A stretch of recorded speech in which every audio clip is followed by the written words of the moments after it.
સાબરકાંઠા જિલ્લાના પ્રાંતિજ ખાતે પોષણ ઉત્સવ 2024-25 અંતર્ગત ટેક હોમ રાશન અને મિલેટમાંથી બનતી વિવિધ પોષક વાનગી સ્પર્ધા યોજાઈ। પ્રાંતિજ દશામા મંદિરના હોલ ખાતે આઈસીડીએસ મહિલા અને બાળ વિકાસ દ્વારા પ્રાંતિજ અર્બન ખાતે અન્ન મિલેટ્સ વાનગી હરીફાઈ કાર્યક્રમ રાખવામાં આવ્યો હતો, જેમાં આંગણવાડી કાર્યકર મહિલાઓ દ્વારા પોતાના ઘરેથી અલગ અલગ મિલેટ્સમાંથી બનાવેલ વાનગીઓ બનાવીને લાવી હતી, જેમાં રસોઈ હરીફાઈમાં મિલેટ્સ એટલે કે જાડા ધાન જેવા કે જુવાર, મોરૈયો, કોદરી, મકાઈ, બાજરી જેવા અનાજમાંથી જુદી જુદી પ્રકારની જીભે વળગી જાય તેવી વાનગી બહેનો દ્વારા બનાવવામાં આવી હતી, તેમજ વધતા જતા રોગો જેવા કે ડાયાબિટીસ, બીપી, કેન્સર વિશે જાણકારી આપી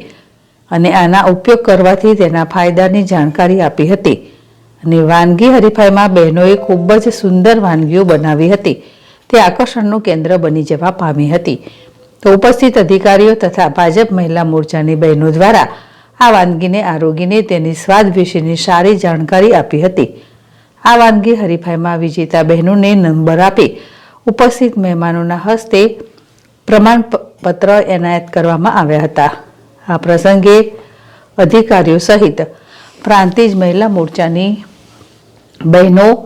પ્રાંતિજ આઈસીડીએસનો તમામે તમામ સ્ટાફ તેમજ કાર્યકર બહેનો તથા આંગણવાડી કાર્યકર બહેનો મોટી સંખ્યામાં ઉપસ્થિત રહી હતી। રાવલ, જેડેશ ટીવી, પ્રાંતિજ।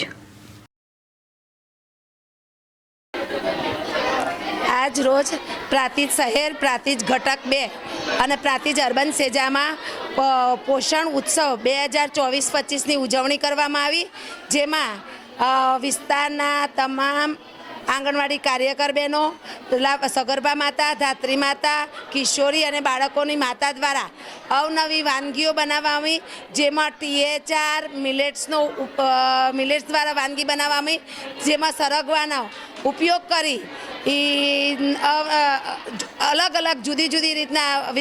લાભાર્થીઓ દ્વારા વાનગી બનાવવામાં આવી, કાર્યકર દ્વારા બનાવવામાં આવી અને તેનો પ્રચાર પ્રસાર કરવામાં આવ્યો કે જે આ THRના પેકેટ બાલશક્તિ, માતૃશક્તિ, પૂર્ણશક્તિ મળે છે તેનો ઉપયોગ કેવી રીતે કરવો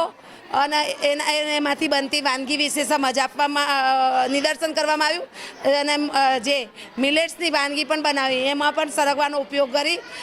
પોષણયુક્ત આહાર જે મળી રહે એ વિશે જરૂરી પ્રચાર પ્રસાર